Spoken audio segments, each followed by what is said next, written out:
Now let us see evaluation of definite integrals. Now we are going to integrate real definite integrals.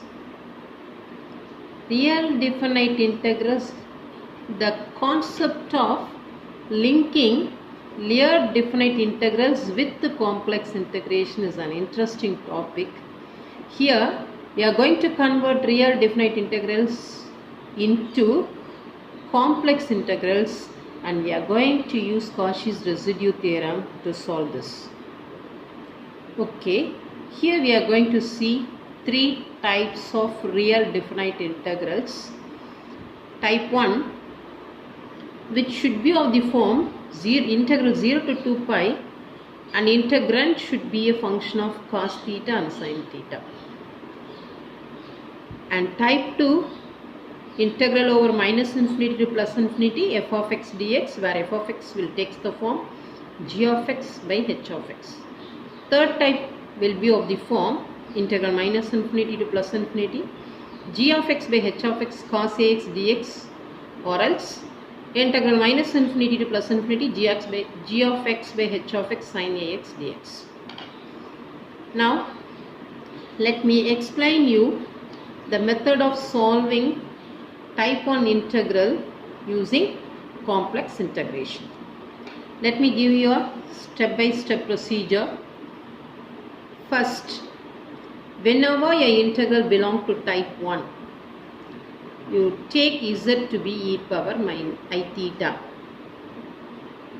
So what is dz then?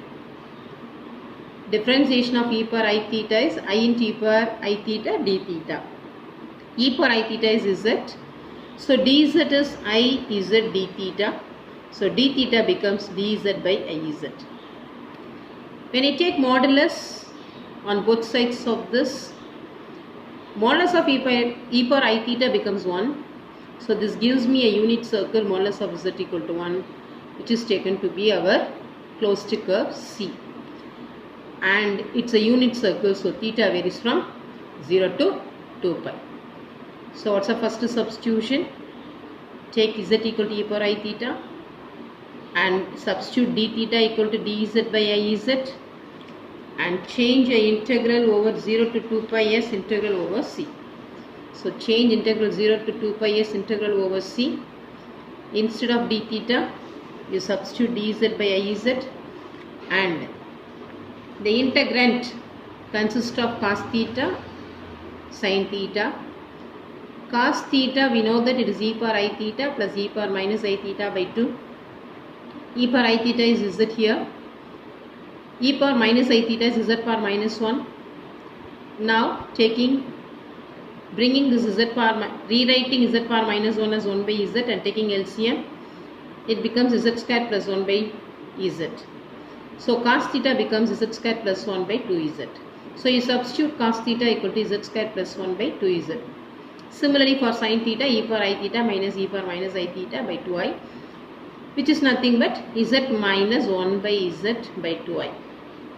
Taking LCM, this becomes z square minus 1 by 2i z.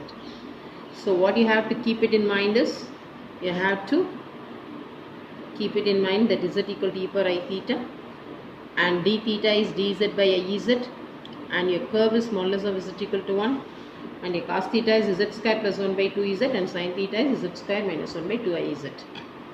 Now you substitute everything in the given integral. So your integral becomes a complex integral over c, everything changed in terms of z, function of z into dz. Now use Cauchy's residue theorem to evaluate this integral. Now let us see an example. Evaluate integral 0 to pi d theta by 13 plus 5 sin theta. Let me take I to be integral over 0 to 2 pi d theta by 13 plus 5 sin theta. So what are the substitutions? I have to take z equal to e power I theta. So what is d theta then? It is dz by iz. Here I am having sin theta. What is sin theta?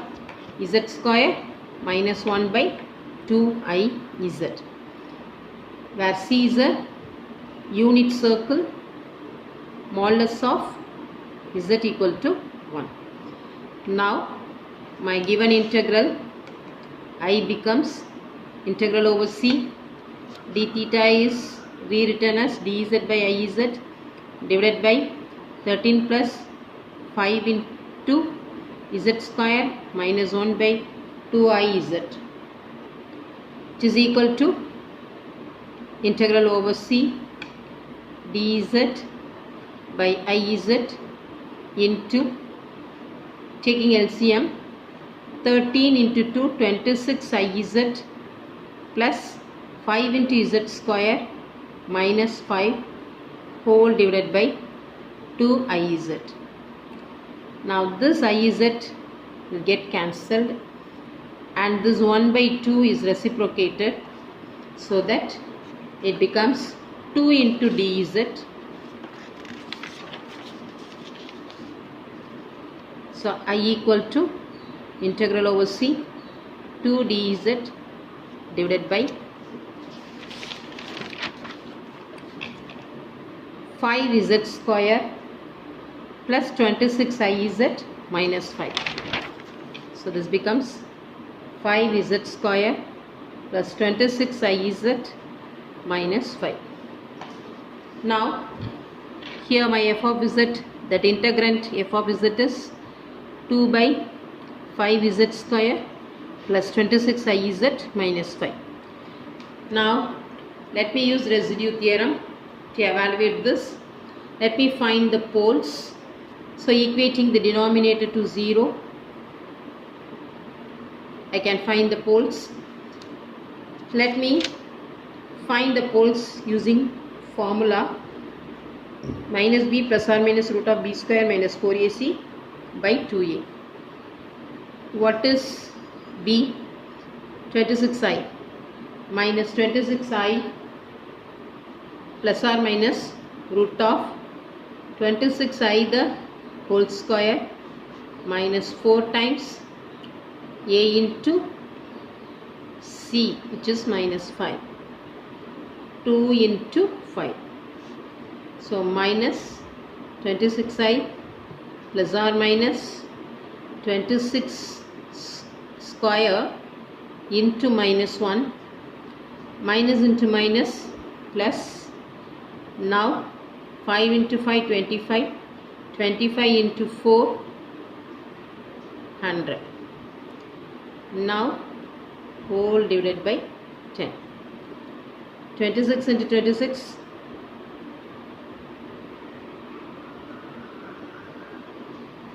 676 minus 26i plus or minus root of minus 676 plus 100 divided by 10. So minus 26i plus or minus, now this becomes minus 576 by 10.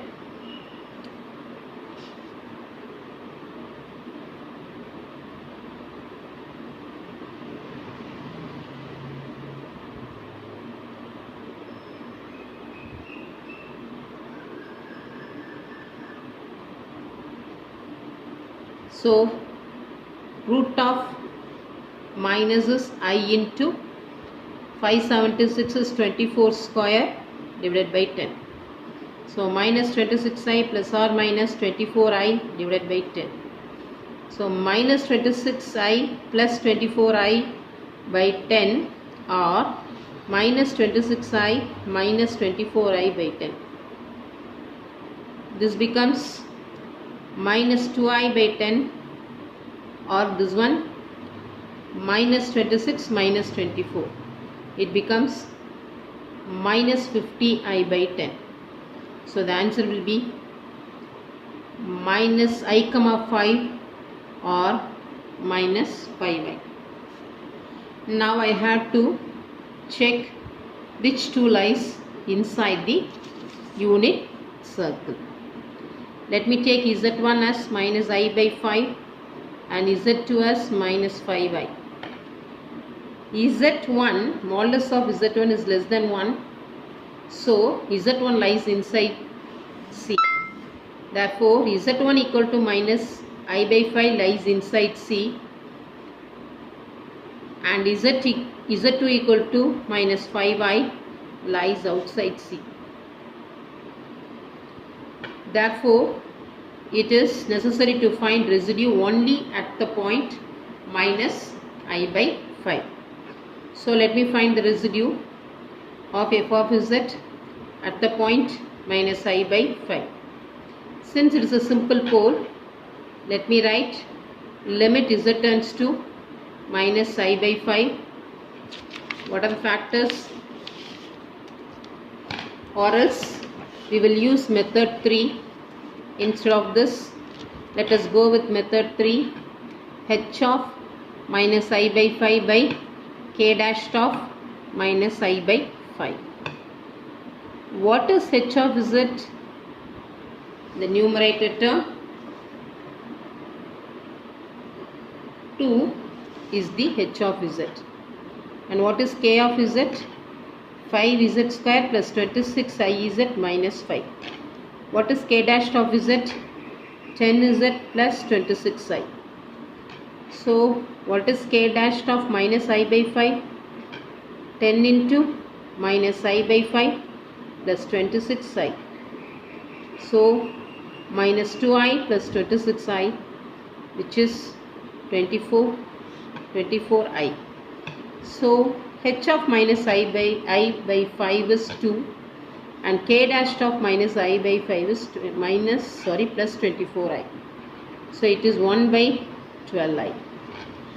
Therefore, I can find the value of the integral, given integral I is equal to, according to Cauchy's residue theorem, 2 pi I into sum of the residue. Here there is one and only residue. So let me substitute that residue here. 2 pi I into 1 by 12i. Cancelling this, we will be getting pi by 6. Therefore, the given integral I, what is the given integral? Limit 0 to 2 pi d theta by 13 plus 5 sin theta is equal to pi by 6. Thank you, girls.